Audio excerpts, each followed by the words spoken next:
Hi, my name is Joe Cortez, and I would like to talk with you about factors in a healthy relationship. Over the years, I've worked with many couples who are working hard to improve the quality of their relationships. And the factors that are following in this talk are the ones that I see as being really vital to making those relationships work. I'm a licensed clinical mental health counselor and educator. And if you want to learn more about me, you can see that in this website right here. Just look it up and you can see what my credentials are. So, the first factor I'd like to talk about is a mutually understood and agreed upon level of involvement for the relationship.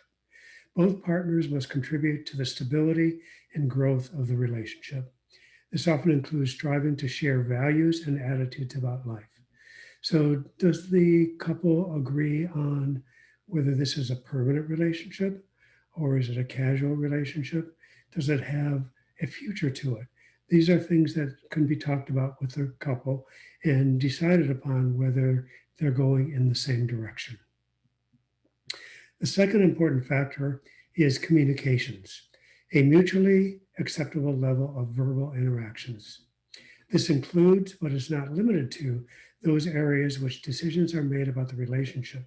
Okay, so they need to be discussed and agreed upon. It involves truly listening to each other. This one thing I see frequently is that people are formulating their response to the other person's comments even before they fully hear what that person says. So listen carefully and find out what that person is saying before you formulate your response. It also involves setting aside time so that each of you have some private time to think about things, but also some time together to discuss the issues that are important. I have to say that texting frequently leads to miscommunications.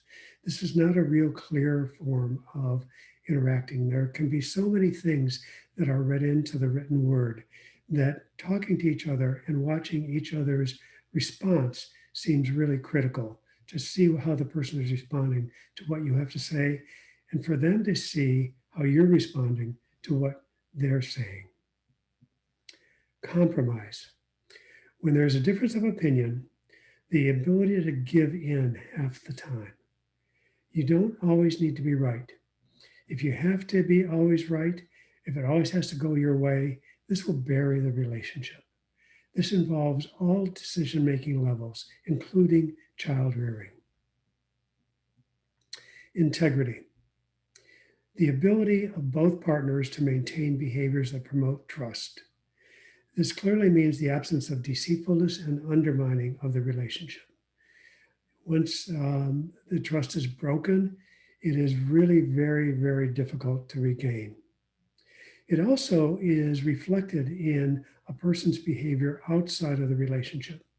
If one partner recognizes that the other partner tends to be deceitful with friends or in business or in other dealings, they tend to also recognize that they could be deceitful toward them. So being a trustworthy person in general really helps the integrity of a relationship. Activities of mutual enjoyment. A variety of activities that the couple enjoys doing together and makes time to do together. So not only enjoying them, but also spending time doing them. This might be bike riding or watching movies or talking with each other with friends, anything that they enjoy doing together. Um, Without the activities of mutual enjoyment, it really is difficult to stay connected. There's a variety of things that can be on this list, anything that both of you find enjoyable together. Individuality. The flip side of that is activities when each member of the couple can participate in alone without resentment, interference, or sabotage from the partner. So each of us need our own areas of enjoyment. This might mean friends, it might be activities, going playing volleyball on your own or racquetball on your own, or doing something that is fun for you that the other partner doesn't necessarily have to engage in, but can support.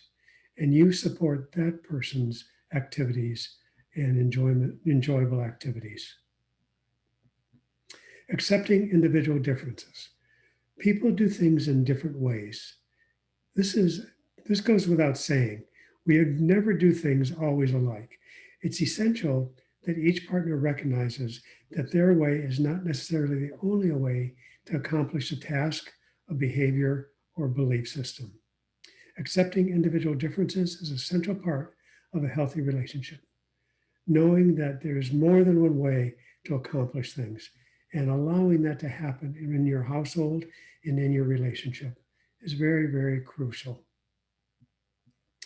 Pride in the partner's achievements and abilities. Means being able to appreciate and admire the partner's qualities and abilities without the complication of competition related to those qualities and abilities. This includes the absence of jealousy and resentment. Being truly proud of what your partner is accomplishing and letting them know that is a critical part of a healthy relationship. Shared responsibilities.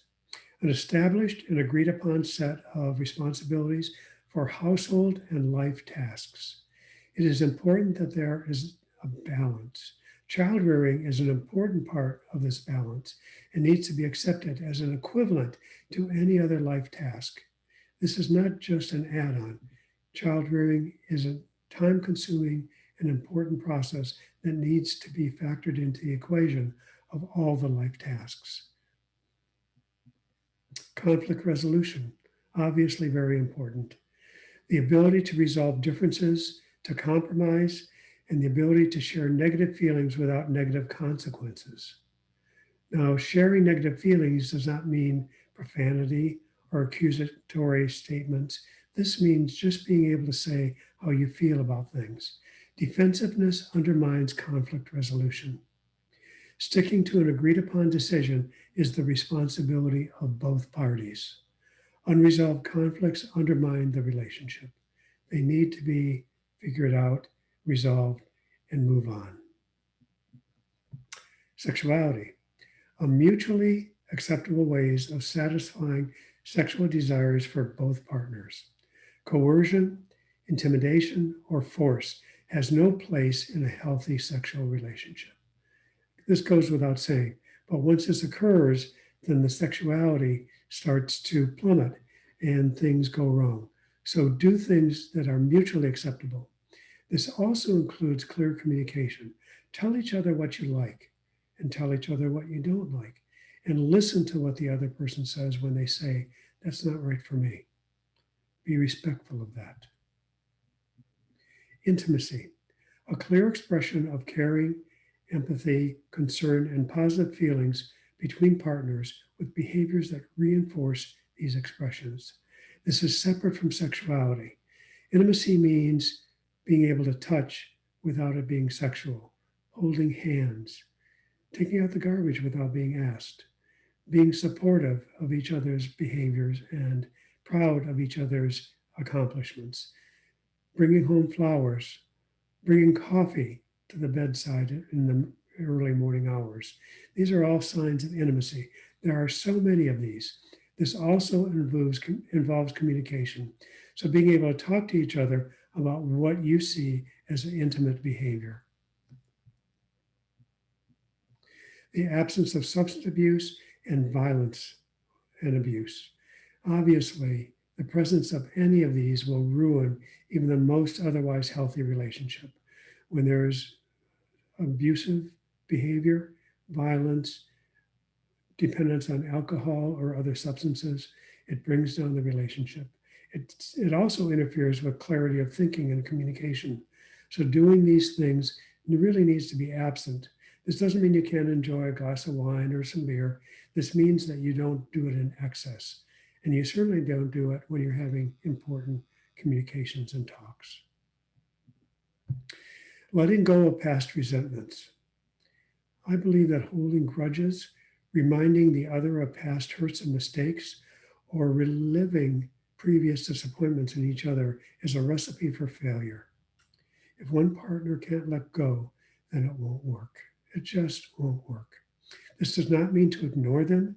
It means to resolve and to let go. Keeping the family out of it. Involving either partner's extended family in conflicts or letting them control how the relationship is managed increases the conflict. This is also true of accusing the other family for things that are not right in the relationship. Trying to resolve things between the two of you is the important factor. Certainly, families have a part in this, but trying to keep them out of it is critical for a healthy relationship.